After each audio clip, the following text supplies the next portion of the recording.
अस्सलाम वालेकुम guys, welcome back to my channel doctor Kana Jatoi. I hope you all are well and doing great. So guys, आज का जो lecture है basically Snell clinical anatomy का chapter number 1 है and lecture number 12 है। So Snell clinical anatomy के chapter number 1 से related जो है हमारे पास लेक्चर नंबर 1 से लेकर लेक्चर नंबर 11 तक वीडियोज अपलोडेड हो चुकी हैं। उन सब वीडियोज की जो लिंक्स हैं वो मैं इसी वीडियो की डिस्क्रिप्शन में डाल दूंगी ताकि आप लोग इजीली जो लेक्चर आपको जो है वो सुनना है आप सुन सकें। सो गाइज, आज जो हमारा टॉपिक है वो जॉइंट से रिलेटेड है। इससे प्रीवियस लेक्चर में हम लोग जो है वो हम मसल्स को पूरा कंप्लीट कर चुके हैं। मसल से रिलेटेड जो भी हमारी स्नेल क्लिनिकल एनाटॉमी के चैप्टर नंबर 1 में डिस्क्रिप्शन थी वो सारी हम डिटेल से डिस्कस कर चुके हैं। सबसे पहले मेरी वीडियोस को लाइक करें। अगर आपको ये लेक्चर समझ आता है तो मेरी वीडियोस को लाइक भी करें, शेयर भी करें और जो है मेरे चैनल को सब्सक्राइब भी करें ताकि मैं आप लोगों के लिए और वीडियोस अपलोड करती जाऊं। सो अब जो हमारा मेन पर्सपेक्टिव है वो ये है कि हम जॉइंट्स को कवर करेंगे स्नेल क्लिनिकल एनाटॉमी के चैप्टर नंबर 1 से। जॉइंट्स बहुत ही इंपॉर्टेंट टॉपिक है। आपको जॉइंट्स की सिंपल इंफॉर्मेशन होनी चाहिए, ठीक है, जो स्नेल के क्लिनिकल एनाटॉमी के चैप्टर नंबर 1 में डिस्कस की हुई है। क्योंकि फिर जब आप अपर लिम्ब करेंगे, लोअर लिम्ब करेंगे, ट्रंक करेंगे तो वहां पे और जैसे पेल्विक करेंगे तो वहां पे जो जो जॉइंट्स आते हैं वो आपके लिए इंपॉर्टेंट होते हैं। जॉइंट्स का टॉपिक बहुत इंपॉर्टेंट है। उससे पहले मैं आपके साथ जॉइंट का टॉपिक डिस्कस करने से पहले ये चीज डिस्कस करूंगी कि किस तरीके से क्वेश्चन जो है वो आपका एग्जाम में आ सकता है, क्योंकि जॉइंट से रिलेटेड हमेशा सवाल आता है। जॉइंट्स बहुत इंपॉर्टेंट है, आपकी मूवमेंट करवाते हैं तो एनाटॉमिकली इनकी बहुत ज्यादा इंपॉर्टेंस होती है। इस वजह से जॉइंट से रिलेटेड आपके पास जो है वो सवाल लाजमी आता है, ठीक है। सो अब हम डिस्कस करते हैं किस तरीके से सवाल आ सकता है, मीन्स कि एक ही सवाल को किस तरीके से एग्जामिनर आपसे पूछ सकता है। सो आपसे पूछ सकते हैं कि define joints and classify them, कि आप जॉइंट्स को डिफाइन करें और उसकी क्लासिफिकेशन बताएं। ये नॉर्मल सवाल है जो पूछा जा सकता है। इसी सवाल को इस तरीके से पूछ सकते हैं कि define joints and give its classification, ठीक है। अब इसमें क्या लिखना है वो सारी चीजें मैं टॉपिक में अभी कवर कराऊंगी। सारी चीजें स्नेल से कवर हो जाएंगी। आपने अगर जॉइंट का टॉपिक स्नेल से अच्छे तरीके से कर लिया तो चाहे सवाल को एग्जामिनर किसी तरीके से भी पूछे आप इजिली कर सकते हो, ठीक है। How many types of joints are anatomically classified. Anatomically means के जॉइंट्स को, सिंपल जॉइंट को कितनी क्लासेस में जो है वो डिफाइन किया गया। आप इस तरीके से भी सवाल आ सकता है, लेकिन मोस्ट कॉमन सवाल इस तरीके से आता है, define joints and give its classification with example, कि जॉइंट को डिफाइन करें, उसकी क्लासिफिकेशन भी दें एग्जाम्पल के साथ। सो इस तरीके के सवाल आने के बहुत ज्यादा चांसेस होते हैं, ठीक है। और साइनोवियल जॉइंट्स के बारे में आपसे बहुत ज्यादा पूछा जाता है, like define synovial joints and its classification with it examples. Like synovial joint इसलिए इंपॉर्टेंट है क्योंकि साइनोवियल जॉइंट में हर टाइप के जॉइंट्स आ जाते हैं, ठीक है। जैसे हम लोग जो बड़े बड़े जैसे जॉइंट्स होते हैं, लाइक हिप जॉइंट हो गया, नी जॉइंट्स हो गया, ठीक है, इस तरीके से शोल्डर जॉइंट हो गया, तो उन तमाम की कैटेगरी जो है हमारे पास किस में आ जाती है, साइनोवियल जॉइंट और उसकी टाइप में, जो आप लोग अपर लिम्ब लोअर लिम्ब में करेंगे। सो इस वजह से define synovial joints and in its classification with it example बहुत कॉमन सवाल है। हर लेवल के स्टूडेंट से पूछा जाता है, बहुत ही कॉमन है। एज अ फ्रेशर स्टूडेंट से आप तो एनुअल में भी ये सवाल आता है आपका, ठीक है, मॉड्यूलर सिस्टम में भी आता है और एनुअल में भी आता है। उसके बाद तो ये दो सवाल, इन दो सवालों को तो प्रिपेयर करके रख लीजिएगा कि इस तरीके से आपके सवाल आ सकते हैं कि जॉइंट को डिफाइन करें, उसकी क्लासिफिकेशन एग्जांपल्स के साथ हैं, और साइनोवियल जॉइंट को डिफाइन करें, ठीक है, और उसकी क्लासिफिकेशन दें एग्जांपल्स के साथ। देन हमारे पास है define fibrous joint, primary and secondary cartilaginous joints and synovial joint with their example. So अगर इस तरीके से आप सवाल को प्रिपेयर करके रख लेते हैं तो it's going to be best for you, क्योंकि ये सारी चीजें लाइक फाइब्रस जॉइंट हो गया, primary joint, primary and secondary cartilaginous joint, so ये सारे जॉइंट्स जो हैं बेसिकली हमारे पास एक क्लासिफिकेशन है जॉइंट्स की, जो मैं अभी आपसे डिस्कस करूंगी। देन हमारे पास है write a note on synovial joint. So इस तरीके से आपसे ये भी सवाल किया जा सकता है कि right a note on synovial joint.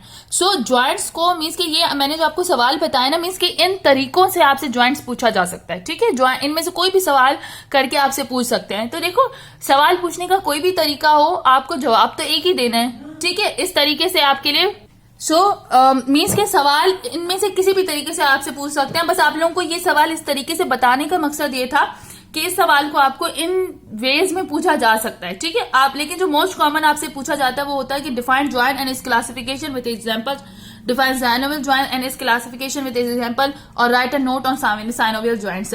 So इस तरीके से पूछा जाता है। उसके बाद जो मोस्ट इंपॉर्टेंट चीज, अब देखो, कोई भी टॉपिक कंप्लीट करने से पहले, कोई भी टॉपिक कवर करने से पहले आपको पता हो कि इस टॉपिक में इंपॉर्टेंट चीजें क्या हैं और किस तरीके से हमें इस टॉपिक को पढ़ना है। जब आपके माइंड में होता है कि ये टॉपिक कितना इंपॉर्टेंट है, इसमें से क्या क्या चीज आ सकती है, तो आप इजीली पढ़ सकते हो, ठीक है। सो लर्निंग ऑब्जेक्टिव्स का मकसद यही होता है। तो जो मोस्ट इंपॉर्टेंट चीजें हैं आपको पता हो वो इसमें क्या क्या है कि जॉइंट की डेफिनेशन, क्लासिफिकेशन, ठीक है, साइनोवियल जॉइंट, फिर उसकी क्लासिफिकेशन, उसकी एग्जाम्पल, नर्व सप्लाई जॉइंट की, स्टेबिलिटी ऑफ जॉइंट की, और एग्जामिनेशन कैसे किया जाता है। सो क्लिनिकली ये सारे पॉइंट आपके कवर होने चाहिए। सो कोई भी टॉपिक कंप्लीट करने से पहले सबसे पहले अपने पास लर्निंग ऑब्जेक्टिव्स लिख लिया करें कि ये टॉपिक जो है वो क्यों इंपॉर्टेंट है और इसमें से क्या क्या चीज हमें कवर करनी है। फॉर एग्जाम्पल जॉइंट में आपको जॉइंट की डेफिनेशन आनी चाहिए, क्लासिफिकेशन आपने करनी है उसकी टाइप्स के साथ, उसकी एग्जाम्पल्स के साथ। साइनोवियल जॉइंट, ठीक है, विथ ऑब्जेक्टिव्स मीन्स के synovial joint with its types, sorry यहाँ पे विथ ऑब्जेक्टिव लिखा है, विथ इट्स टाइप्स, ठीक है। साइनोवियल जॉइंट को उसके टाइप्स के साथ आपने करना है। नर्व सप्लाई आपको आनी चाहिए, स्टेबिलिटी ऑफ जॉइंट जो है वो करेंगे हम लोग और एग्जामिनेशन करेंगे। अब इनमें से मैं बता दूं कि कौन से टॉपिक में से एमसीक्यू सबसे ज्यादा आते हैं और कौन से क्वेश्चन जो टॉपिक्स है उनमें से एमसीक्यूज एंड क्वेश्चंस बन सकते हैं।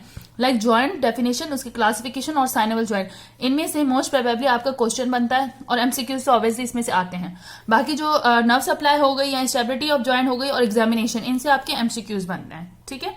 सो आप ये टॉपिक करने से पहले इस तरीके से आपको पॉइंट होना चाहिए कि ये चीजें जॉइंट से रिलेटेड आ सकती हैं, ठीक है। सो आप इसके स्क्रीनशॉट ले लो ताकि फिर आप जहां से भी किसी भी बुक से आप लोग जॉइंट्स कंप्लीट करते हो आपके माइंड में ये हो कि मुझे ये सारे ऑब्जेक्टिव एटलीस्ट कवर करने हैं। ये ऑब्जेक्टिव्स कवर करूंगा तो फिर या करूंगी तो फिर मेरा जो एग्जाम पैटर्न से भी मेरी प्रिपरेशन हो जाएगी और जो चीजें मुझे as a medical student joint से रिलेटेड आनी चाहिए वो भी मेरी कवर हो जाएंगी, ठीक है। अब हम चलते हैं अपने टॉपिक की तरफ जो हमें कवर करना है बेसिकली जॉइंट से रिलेटेड। सो स्नेल में हमारे पास जॉइंट जो यहां से स्टार्ट होता है, ठीक है। अब जॉइंट किस तरीके से स्टार्ट होता है, अच्छा इसके साथ साथ ना मैं आप लोगों को नोट्स भी प्रोवाइड करूंगी। मैं इसमें मैं बताऊंगी कि आप किस तरीके से जो है वो जॉइंट से रिलेटेड अपने नोट्स भी अपने पास प्रिपेयर करके रख सकते हो। सो इस तरीके से आप अपने पास प्रिपेयर करके रख सकते हो कि जॉइंट्स की डेफिनेशन लिख ली, क्लासिफिकेशन ऑफ जॉइंट लिख ली, ठीक है। फिर हर एक जॉइंट को आपने थोड़ा सा डिस्क्राइब किया, फिर उसकी एग्जांपल लिखी, लाइक फाइब्रस जॉइंट है, कार्टिलेजस जॉइंट है, उसके बारे में थोड़ा सा लिखा और प्राइमरी उनकी फिर एग्जांपल लिख ली, ठीक है। देन आपने इसी तरीके से ठीक है जो हमारे पास प्राइमरी कार्टिलेजस जॉइंट में जो एग्जांपल्स आती हैं उनको ड्रॉ भी कर लिया ताकि आपके माइंड में रहें चीजें। फिर सेकेंडरी कार्टिलेजस जॉइंट को आपने कर लिया। इस तरीके से आपने जॉइंट्स को जो है वो यहाँ पे बता दिया कि हमारे पास कौन कौन से जॉइंट्स हैं। इस तरीके से जो मोस्ट इंपॉर्टेंट टॉपिक होता है साइनोवियल जॉइंट का, उसके बारे में साइनोवियल जॉइंट की कैरेक्टरिस्टिक्स लिख ली और हर टाइप के बारे में उसकी हर टाइप और उसकी एग्जांपल आपने लिख ली, क्योंकि आपसे ये एमसीक्यूज बहुत ज्यादा पूछा जाता है कि प्लेन जॉइंट्स कौन से हैं, हिंज जॉइंट में कौन से एग्जांपल्स आ जाते हैं, पाइवट जॉइंट में, कॉन्डिलाइट जॉइंट में, एलिप्साइड जॉइंट किस टाइप ऑफ साइनोवियल जॉइंट है, सेंट्रल जॉइंट में। तो ये हमारा एमसीक्यू से रिलेटेड पोर्शन है। ये आपको साइनोवियल जॉइंट का कैरेक्टरिस्टिक से पोर्शन आपको आना चाहिए, ठीक है। फिर आपको ये मीन्स कि टॉपिक आपका कवर हो जाएगा। देन स्टेबिलिटी ऑफ जॉइंट से रिलेटेड आपको पता हो कि 3 मेन फैक्टर्स होते हैं स्टेबिलिटी ऑफ जॉइंट में, like shape, size and articular surfaces, ligaments, फिर टोन ऑफ द मसल, फिर आर्टिकुलेटिव सरफेसेस से रिलेटेड आपने कुछ जो पॉइंट्स मेन डिस्क्राइब किए स्लाइड में वो पढ़ लिए। लिगामेंट्स से रिलेटेड जो एग्जांपल्स दी गई हैं, देन इलास्टिक लिगामेंट्स वगैरह के बारे में, मसल टोन के बारे में आपको पता हो कि मसल टोन होती क्या है। तो आपने कहा कि मसल टोन मीन्स के जो कंट्रैक्शन से रिलेटेड हमारे पास चीजें हैं वो हम लोग मसल टोन में पढ़ेंगे। देन नर्व सप्लाई के बारे में आपको हिल्टन्स लॉ के बारे में पता हो। सो ये सारी चीजें मैं अभी लाइन बाय लाइन जो है वो आपके साथ डिस्कस करती जाऊंगी। ये सारी चीजें जो है वो सारे नोट्स जो है वो स्नेल से ही बने हुए हैं। सो आप लोगों को प्रॉब्लम नहीं होगी, ठीक है। सो आप अगर ये टॉपिक इस तरीके से कवर करते हो ना कि आपने सबसे पहले अपने पास इसकी कैटेगरी बना ली कि कौन कौन से सवाल आ सकते हैं और कौन कौन सी चीजें कहाँ कहाँ से इंपॉर्टेंट है, देन आपने जो है इस तरीके से नोट्स भी बना लिए। सो ये आप लोगों के लिए बेस्ट रहेगा, आपको लाइफ लॉन्ग पीरियड के लिए आपको याद रहेगा कि आपने जॉइंट से रिलेटेड क्या पढ़ा था, ठीक है। सो स्टार्ट करते हैं।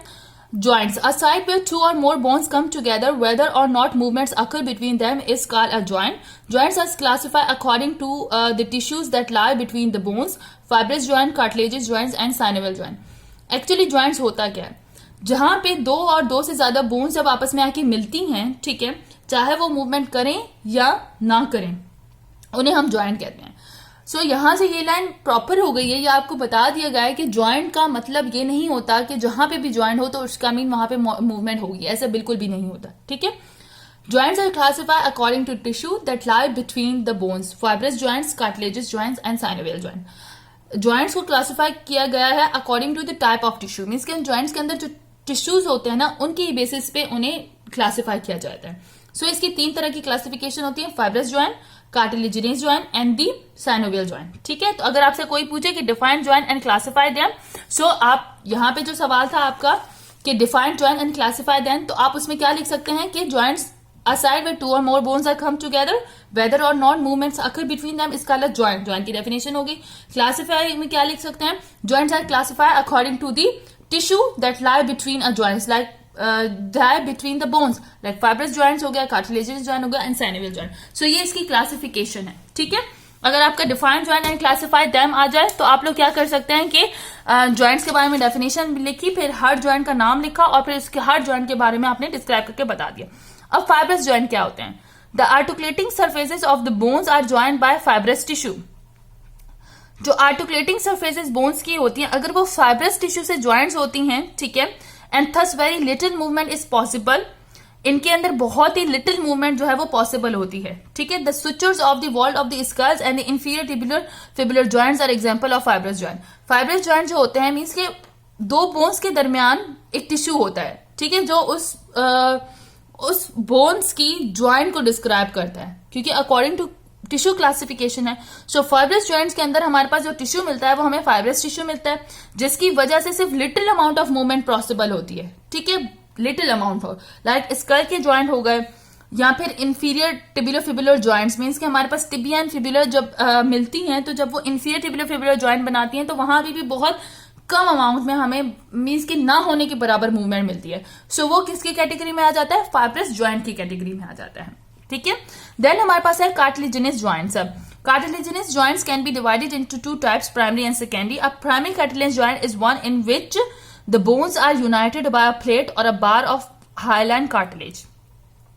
कार्टिलेजिनस ज्वाइंट को 2 टाइप्स में डिवाइड किया गया है, एक primary cartilaginous joint and secondary cartilage joint. Primary cartilaginous joint के दरमियान हमें जो बोन्स हैं उनके दरमियान एक प्लेट होगी जो कि हाइलाइन कार्टिलेज की होगी। ठीक है, एक प्लेट या बार होगी जो कि हाइलाइन कार्टिलेज की होगी। फाइब्रस में हमारे पास कौन सी थी, फाइब्रस टिश्यूज थे।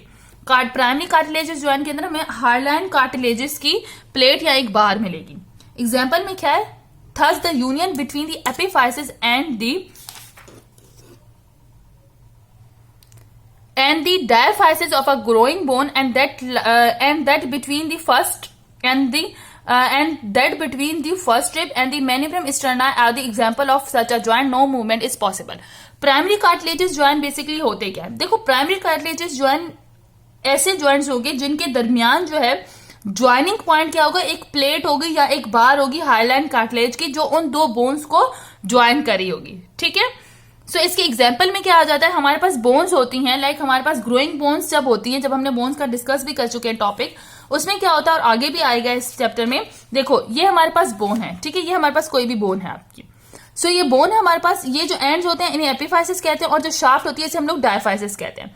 इन दोनों के दरमियान में एक प्लेट होती है, इस प्लेट को क्या कहते हैं, ये हमारे पास ज्वाइनिंग प्लेट है हाइलाइन कार्टिलेज की। अगर ये प्लेट होगी उन ग्रोइंग बोन्स के अंदर, सो ये हमारे पास एग्जांपल किस में आ जाएगी, ये हमारे पास प्राइमरी कार्टिलेजिस ज्वाइंट। अब देखो इसमें तो ये हमारे पास बोन एक पूरी बोन है, अब यहाँ पे तो देखो मूवमेंट हो ही नहीं सकती, तो इस टाइप के ज्वाइंट जो होते हैं वो हमारे पास क्या कहलाते हैं, वो हमारे पास क्या कहलाते हैं, they are called primary cartilaginous joint. इस तरीके से हमारे पास जो है joint between first rib and the manubrium sterni are example of the primary cartilaginous joint. इस तरीके से हमारे पास जो मैनिब्रम और स्टर्ना के दरमियान के मैनिब्रम स्टर्ना और फर्स्ट रिब के दरमियान में जो ज्वाइंट बनता है उसे वो भी हमारे पास किसमें, प्राइमरी कार्टिलेजिस ज्वाइंट में आ जाता है। ठीक है, ये सेकंड चैप्टर में आप डिस्कस करेंगे।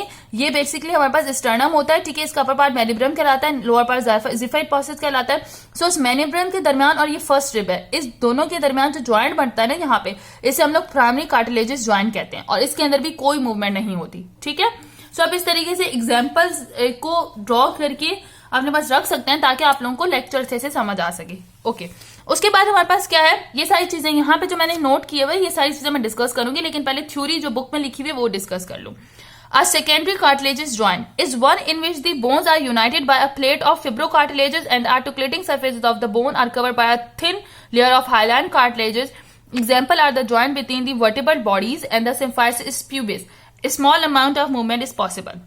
सेकेंडरी कार्टिलेजिस ज्वाइंट अब क्या होता है, सेकेंडरी कार्टिलेजिस ज्वाइंट के अंदर जो प्लेट होगी ना वो फिब्रोकार्टिलेजिस की होगी।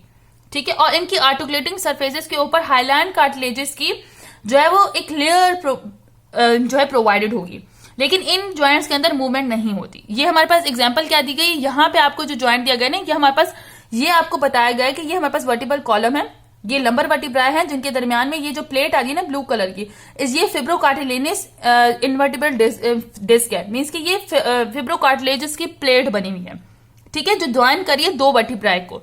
सो इस टाइप के ज्वाइंट हमारे पास क्या कहलाते हैं, ये हमारे पास प्राइमरी सेकेंडरी कार्टिलेजियस ज्वाइंट्स कहलाते हैं और इनके दरमियान कोई मूवमेंट नहीं होती।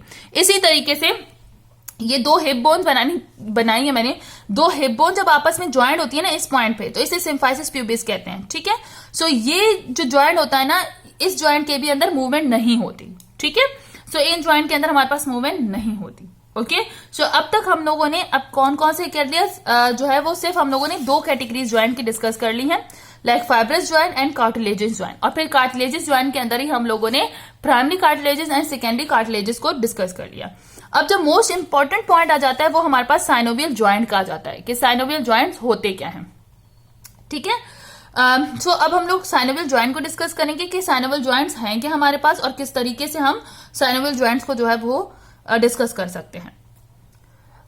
गाइस अब वीडियो जो है वो काफी लेंथी हो रही है, सो इसके रिमेनिंग जो पार्ट है like synovial joint with examples और ये जो नोट्स हैं हम अगली नेक्स्ट वीडियो में जो है वो आप लोगों के साथ डिस्कस करते हैं, ताकि आप लोगों के लिए ये वीडियो ज्यादा लेंथी हो जाएगी, ताकि आप लोग पहले इन तमाम चीजों को समझ लो और उसके बाद हम लोग साइनोवियल ज्वाइंट की स्टार्ट करते हैं। आई होप यहां तक जो चीजें मैंने समझाई हैं कि आपके पास primary cartilaginous secondary cartilaginous joint क्या होते हैं वो आप लोगों को समझ आ गया होगा। तो दैट अल्लाह हाफिज़ गाइस।